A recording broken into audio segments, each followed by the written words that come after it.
Welcome back. ನೇಪಾಳದಲ್ಲಿ ಸಂಭವಿಸಿರೋ ದುರಂತದ ಬಗ್ಗೆ ಮಾತನಾಡ್ತಾ ಇದ್ದೀವಿ. ನಾನು ಪ್ರಕಾಶ್ ಸರನ್ನು ಇನ್ಕ್ಲೂಡ್ ಮಾಡ್ತೀನಿ.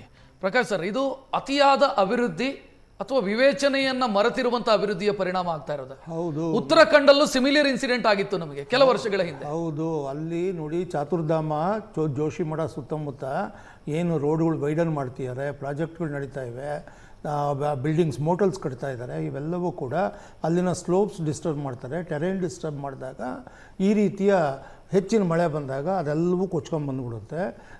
ಇವರು ಡಾಕ್ಟರ್ ರಮೇಶ್ ಹೇಳಿದಾಗೆ ಹೈಲಿ ಟೆಕ್ಟಾನಿಕ್ ಝೋನ್ ಅದು, one of the most active tectonic areas in the world. Rise of Himalayas, ಇನ್ನೂ ಪರ್ವತ ಬೆಳೀತಾ ಇದೆ, ಹಿಮಾಲಯಾಸ್ ಬೆಳೀತಾ ಇವೆ, ಅಲ್ಲಿ ಸ್ಟ್ರೆಸಸ್ ಜಾಸ್ತಿ ಇದೆ.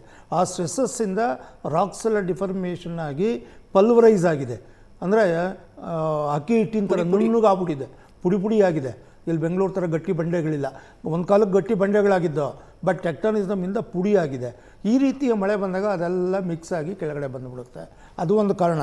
ವಾರ್ನಿಂಗ್ ಕೊಡೋಕ್ಕೆ ಸಾಧ್ಯನಾ? ಎಸ್. ಅದಕ್ಕೆ ಕೋಟ್ಯಾಂತರ ರೂಪಾಯಿ ಖರ್ಚು ಮಾಡಬೇಕಾಗುತ್ತೆ, ಇನ್ಸ್ಟಿಟ್ಯೂಟ್ಸ್ ಬೇಕಾಗುತ್ತೆ, ಇನ್ಸ್ಟ್ರೂಮೆಂಟ್ಸ್ ಬೇಕಾಗುತ್ತೆ, ಟೆಕ್ನಿಕಲ್ ಪೀಪಲ್ ಬೇಕಾಗುತ್ತೆ, ಕಮ್ಯುನಿಕೇಷನ್ ಸಿಸ್ಟಮ್ ಬೇಕಾಗುತ್ತೆ. ಯಾವ ಗೌರ್ಮೆಂಟು ಕೂಡ ಇದಕ್ಕೆಲ್ಲ ಖರ್ಚು ಮಾಡೋಕ್ಕೆ.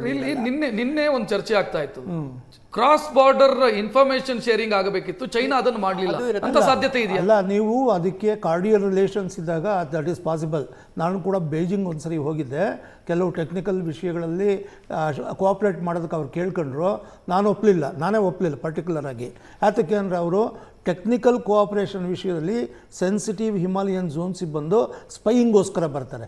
ಅಲ್ಲಿ ಯಾವ ಇನ್ಫ್ರಾಸ್ಟ್ರಕ್ಚರ್ ಇದೆ, ಯಾವ ಕಂಡೀಷನ್ಸ್ ಇದೆ ನೋಡ್ಕೊಂಡು ಹೋಗೋದಕ್ಕೋಸ್ಕರ ನಾವು ತುಂಬ ಕೇರ್ಫುಲ್ ಆಗಿರಬೇಕಾಗುತ್ತೆ ಚೈನಾದವ್ರ ಜೊತೆ. ನಾನು ಇದನ್ನು ಓಪನ್ ಆಗಿ ಹೇಳ್ತೀನಿ, ಧೈರ್ಯವಾಗಿ ಹೇಳ್ತೀನಿ. ಚೈನಾದವ್ರು ನಂಬಲಾರು, ಅನರ್ಹರು. ಓಕೆ, ಒಂದು. ಈಗ ಇವರು ಹೇಳ್ತಾ ಇದ್ರು ಒಂದು point, national coordinating agency for landslide studies ಅಂತ.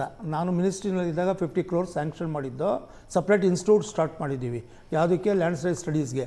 ಅದೇ ರೀತಿ GSI, national coordination agency for the study of all glaciers in Himalayas. 9,000 glaciers ಇವೆ ನಮ್ಮ ಹಿಮಾಲಯಗಳಲ್ಲಿ. ಅದನ್ನು ನಾವು ಸೀಸನಲ್ಲಿ ಸ್ಟಡಿ ಮಾಡಿ ಎಷ್ಟು ಅಡ್ವಾನ್ಸ್ ಆಗಿದೆ, ಎಷ್ಟು ಮೆಲ್ಟ್ ಆಗಿದೆ, ಎಷ್ಟು ವರ್ಟಿಕಲ್ ಇನ್ಕ್ರೀಸ್ ಆಗಿದೆ, ಇವೆಲ್ಲ ಸ್ಟಡಿ ಮಾಡ್ತೀವಿ. ಅದರ ಇಂಪ್ಯಾಕ್ಟ್ ಏನಾಗುತ್ತೆ ಅದನ್ನು ಕೂಡ ನಾವು ಸ್ಟಡಿ ಮಾಡಿ ವಾರ್ನಿಂಗ್ ಕೊಡ್ತೀವಿ. ಈಗ ಗ್ಲೇಷಿಯರ್ಗೂ ಮತ್ತು ಮೊರೈನ್ಗೂ ಏನು ವ್ಯತ್ಯಾಸ ಇದೆ ಅಂತ ನಾವು ಅರ್ಥ ಮಾಡ್ಕೊಬೇಕು. Moraine is also a glacier, but loaded with mud and stones. ಅದು ವೆಯ್ಟ್ ಜಾಸ್ತಿ ಆದಾಗ ಆಟೋಮೆಟಿಕಲಿ ನ್ಯಾಚುರಲಿ ಮೂವ್ಮೆಂಟ್ ಶುರುವಾಗುತ್ತೆ. ಮೊರೈನ್ಸ್ ಅವುಗಳ ಕೋರ್ಸಲ್ಲಿ ಅವೇ ಸ್ವಯಂ ಚಾಲಿತವಾಗಿ ಕೆಳಗಡೆ ಬರ್ತವೆ. ನಿನ್ನೆ ಆಗಿರೋದು ಅದು ನೋಡಿ, ಅದು ಒಂದು ಪಾಸಿಬಿಲಿಟಿ ಇದೆ. ಗ್ಲೇಷಿಯರ್ ಲೇಕ್ ಓವರ್ಫ್ಲೋ, ಔಟ್ಬರ್ಸ್ಟ್ ಫ್ಲೋ, ಅದು ಒಂದು ಚಾನ್ಸ್ ಇದೆ. ಎರಡನೇದು 4.9 ಅರ್ಥಕ್ವೇಕ್, 4.4 ಅಲ್ಲ, ರಿವೈಸ್ ಆಗಿದೆ. ನಮ್ಮ ನ್ಯಾಷನಲ್ ಸೆಂಟರ್ ಫಾರ್ ಸೀಸ್ಮಾಲಜಿ ಅವರು 4.9 ಅಂತ ಹೇಳಿದ್ದಾರೆ. 10 kilometer ಡೆಪ್ತ್, ವೆರಿ ಶಾಲೋ. ಅಲ್ಲಿ ಹಿಮಾಲಯ ಡೆಪ್ತೇನೇ ನಿಯರ್ಲಿ 9 kilometers ಇದೆ, 8.8 kilometers ಅಲ್ವಾ. ಸೊ ಅದರ ಬುಡದಲ್ಲಾಗಿರೋದು ಇಡೀ ಸಿಸ್ಟಮ್ ಅಲ್ಲಾಡೋಗುತ್ತೆ. ಆಗ ಸ್ಲೋಪ್ಸಲ್ಲಿ ಅಲ್ಲಾಡೋಗುತ್ತೆ, ಮೆಟೀರಿಯಲ್ ಜಾರ್ಕೊಂಬರುತ್ತೆ, ಗ್ಲೇಷಿಯರ್ ಮೇಲೆ ಬೀಳುತ್ತೆ.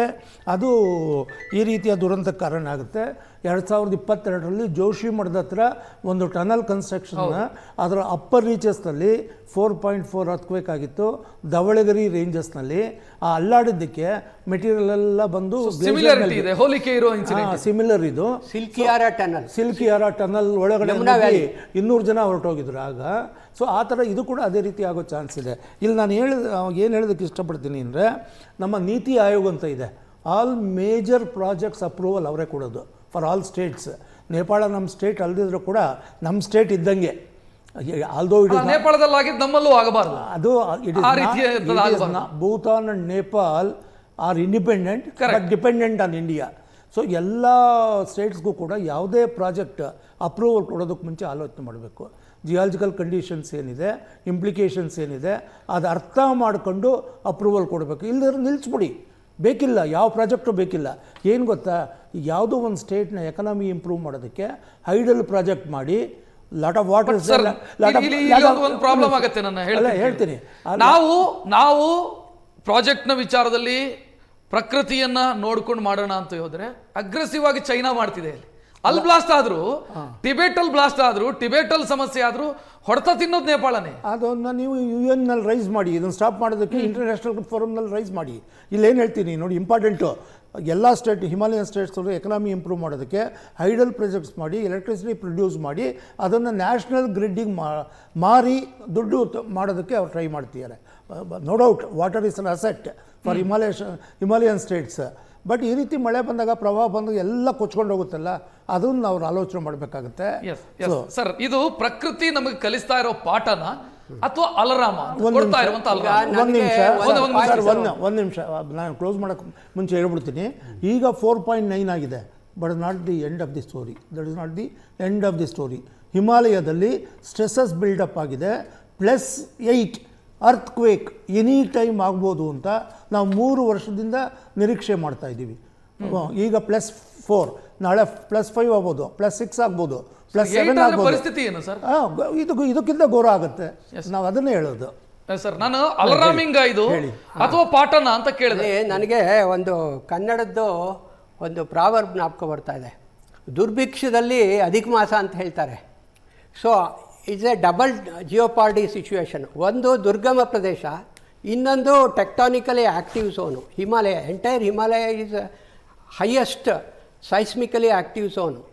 ಇದು ತುಂಬ ತೀವ್ರತೆಯಿಂದ ಆದಾಗ ಕಂಪ್ಲೀಟಾಗಿ ಅಲ್ಲಿರೋ ಕಲ್ಲಿನ ಒಂದು ಸಮೂಹ ಇದೆಯಲ್ಲ, ರಾಕ್ಸ್ ಫಾರ್ಮೇಷನ್ಸು, ಕಂಪ್ಲೀಟಾಗಿ ಎಲ್ಲ ಪತ್ರಗೊಟ್ಬಿಡುತ್ತವೆ, ಮತ್ತು ಬಿರುಕುಗಳು ಬೀಳುತ್ತವೆ, ಆಮೇಲೆ ಫ್ರೆಜೈಲ್ ಆಗುತ್ತೆ, ತುಂಬ ಒಂದು ಚೂರು ಆಗುತ್ತೆ. ನನಗೆ ಟೈಮ್ ಬಹಳ ಕಡಿಮೆ ಇದೆ. ನನಗೆ ಒಂದು ವಿಚಾರ ಇರೋದು, ನಾನು ಯಾಕೆ ಹೇಳ್ತಾ ಇದ್ದೀನಿ ಅಂತ, ಉತ್ತರಾಖಂಡ್ ಆಯ್ತು, ನೇಪಾಳದಲ್ಲಿ ಪದೇ ಪದೇ ಆಗ್ತಾ ಇದೆ. ಪ್ರಕೃತಿ ನಮಗೆ ಎಚ್ಚರಿಕೆಯನ್ನು ಕೊಡ್ತಾ ಇರೋದಾ ಅಥವಾ ಅನಾಹುತದ ಮುನ್ಸೂಚನೆ ಕಾಣ್ತಾ ಇರೋದು? ಹೌದು, we have cross the threshold of development. That is ಪಕ್ಕ. He has already told about those things. ನಾವು ಪ್ರಿಡಿಕ್ಷನ್ನಲ್ಲಿ ಖಂಡಿತ ನಾವು ಮಾಡಲಿಂಗ್ ಮಾಡ್ಬೋದು. ಈಗ technology is available, satellite data is available, sequential satellite data is available.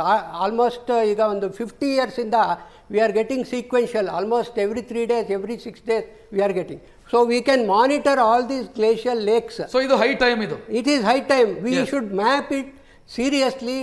We can definitely give some prediction. Yes, ನೇಪಾಳದ ದುರಂತದಲ್ಲಿ ಭಾರತಕ್ಕೆ ಪಾಠ ಇದೆ. ದುರಂತ, it is a eye opener.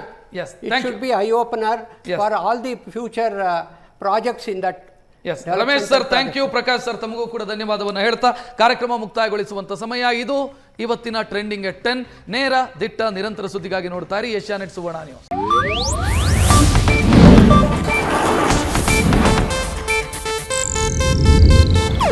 ಇದು ಏಷ್ಯಾನೆಟ್ ನ್ಯೂಸ್ ನೆಟ್ವರ್ಕ್ ಪ್ರಸ್ತುತಿ.